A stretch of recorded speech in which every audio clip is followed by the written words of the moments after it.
Haleluya, puji Tuhan. Yesus kuatku datang lagi untuk memberikan kekuatan firman Tuhan bagi kita semua. Mari Bapak Ibu Saudara, sebelumnya kita satu dalam doa. Kami naikkan syukur kepadamu Bapa yang baik. Tuhan Yesus Kristus, mengucap syukur untuk setiap keberadaan kami. Kami boleh sehat, kuat, diberkati Tuhan. Semua karena kebaikan Tuhan dalam kehidupan kami. Saat ini Tuhan, kembali hati kami siap lagi untuk diisi dengan renungan kebenaran firman Tuhan. Biarlah renungan ini Tuhan dapat menguatkan setiap kami. Dan firman-Mu dapat menjadi dasar bagi kami Tuhan. Menjalani hari kami sepanjang hari ini. Untuk kami tetap setia dan kami tetap bersandar kepada Tuhan. Ini doa kami, urapi setiap kami Tuhan, telinga-telinga kami yang mendengar, bahkan hamba-Mu yang akan memberitakan kebenaran firman Tuhan. Ini doa kami Tuhan Yesus, mengucap syukur di dalam nama Tuhan Yesus Kristus. Haleluya. Amin. Puji Tuhan Bapak Ibu Saudara. Hari ini firman Tuhan ada di 2 Tawarik pasal yang ke-14, ayat yang ke-11. Kita buka bersama 2 Tawarik pasal yang ke-14, ayat yang ke-11, saya bacakan untuk kita semua. Kemudian Asa berseru kepada Tuhan Allahnya, "Ya Tuhan, selain daripada Engkau, tidak ada yang dapat menolong yang lemah terhadap yang kuat. Tolonglah kami ya Tuhan, Allah kami, karena kepadamulah kami bersandar, dan dengan nama-Mu kami maju melawan pasukan yang besar jumlahnya ini.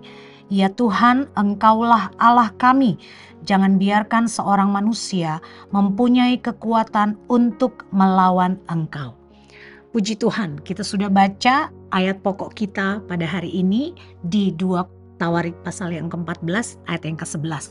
Di sini adalah doa seruan dari Raja Asa.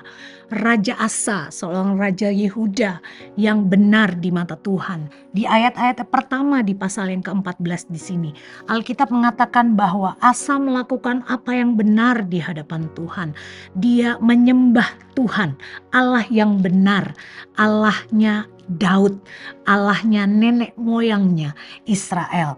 Dan di ayat yang kelima juga di situ dikatakan Asa menjauhkan bukit-bukit pengorbanan.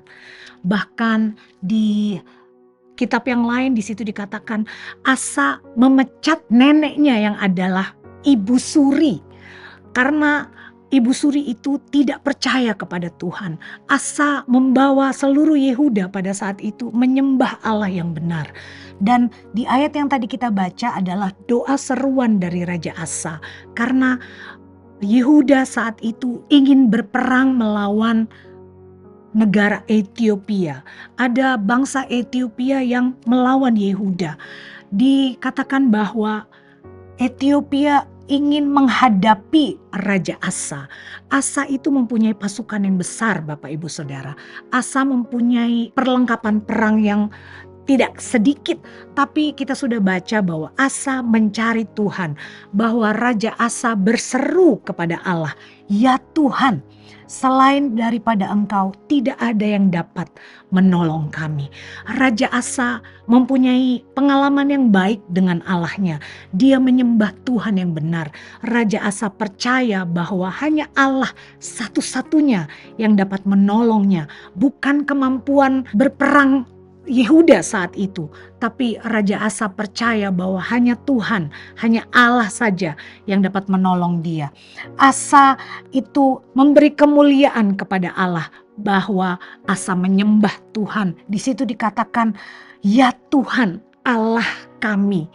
Asa mempunyai pengenalan yang benar terhadap Tuhan. Dia menyembah Tuhan, dia mengagungkan Tuhan. Di salinan lain dari Alkitab di situ dikatakan, bagi Tuhan tidak sukar untuk menyelamatkan, bahkan dengan sedikit orang, dengan orang yang perkasa atau orang yang lemah. Di ayat yang lain juga dikatakan 1 Samuel 14 ayat yang ke-6. Di situ dikatakan tidak sukar untuk menolong bagi Tuhan, baik dengan banyak orang atau dengan sedikit orang. Asa tahu, Asa menyadari bahwa hanya Tuhan, hanya Allahnya yang sanggup menolong dia. Asa juga bersandar kepada Tuhan. Di situ dikatakan, "Kepadamulah kami bersandar, dan dengan nama-Mu kami maju melawan pasukan yang besar ini. Sekali lagi Asa mempunyai persiapan yang baik. Di ayat yang ketujuh, di situ dia memperkuat kota-kota di Yehuda. Dia membangun benteng-benteng untuk dia melawan orang-orang yang menyerang Yehuda. Tapi Asa bersandar kepada Tuhan. Asa tidak mengandalkan kekuatannya sendiri, tetapi Asa berseru kepada Tuhan. Dia yakin bahwa Allah yang dia sembah, dia yang sanggup untuk menolong dia. Mazmur pasal yang ke-60 ayat yang ke-13 di situ dikatakan, berikanlah kepada kami pertolongan terhadap lawan kami, sebab sia-sia penyelamatan dari manusia. Di situ Mazmur katakan, Tuhan Allah kami, berikanlah kami pertolongan. Di situ ada seruan kepada Allahnya untuk memberikan pertolongan dalam setiap kesulitan dan persoalan. Dan itu yang dilakukan oleh Raja Asa. Dia berseru kepada Tuhan.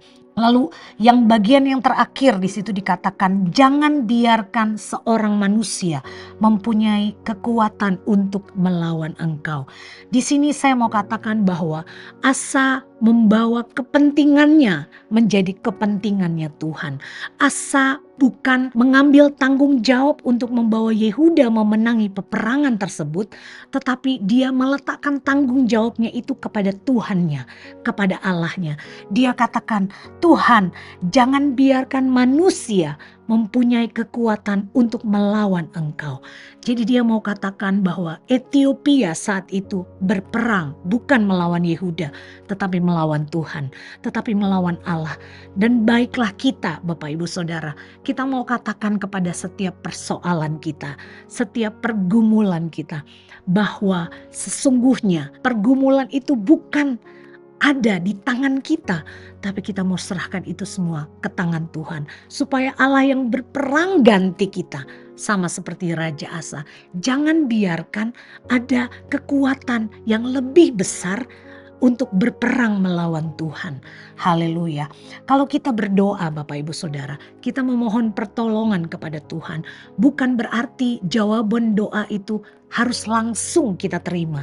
Atau bukan berarti juga kita mengalami kemenangan seperti Raja Asa. Ada kalanya kita terus ada dalam peperangan kita. Apa yang menjadi peperangan kita hari-hari ini? Di awal dari minggu ini, mungkin kita berperang dengan penyakit kita berperang dengan keuangan kita, dengan ekonomi kita berperang melawan diri kita sendiri mungkin.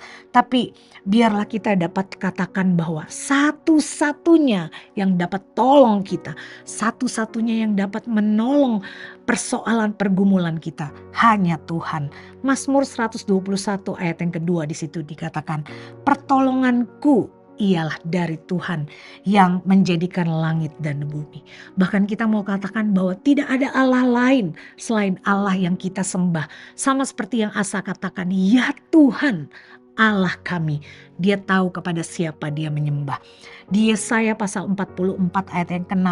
Di situ firman Tuhan berkata, akulah yang terdahulu dan akulah yang terkemudian. Tidak ada Allah selain daripadaku, kata Tuhan. Biarlah iman kita, kepercayaan kita, pengharapan kita tetap kita bawa, tetap kita letakkan di dalam tangan Tuhan yang perkasa itu. Satu-satunya yang menjadi Allah kita, junjungan kita, juru selamat kita, bahkan penolong kita adalah Tuhan kita Yesus Kristus. Haleluya. Belajar dari Raja Asa, dia punya relasi yang dekat dengan Tuhan, mempunyai keintiman yang baik dengan Tuhan, menjadi raja yang benar di mata Tuhan, menjadi pengikut Tuhan yang benar. Dan biarlah dalam setiap pergumulan kehidupan kita, dalam setiap persaingan atau kita mau katakan pergumulan doa-doa kita mau bawa itu ke dalam tangan Tuhan. Haleluya. Menghadapi segala sesuatu, yakinlah bahwa Allah tetap bersama dengan kita. Satu-satunya yang dapat tolong kita hanya Tuhan, Allah semesta alam yang menjadi kekuatan dan juru selamat kita. Puji Tuhan, Tuhan Yesus memberkati. Mari kita berdoa. Terima kasih Bapa yang baik, Kami sudah dengar renungan firman Tuhan, biarlah hidup kami semakin hari semakin dekat kepada Tuhan, melakukan hal-hal yang benar di mata Tuhan, mempunyai pengertian yang baik tentang Engkau Tuhan.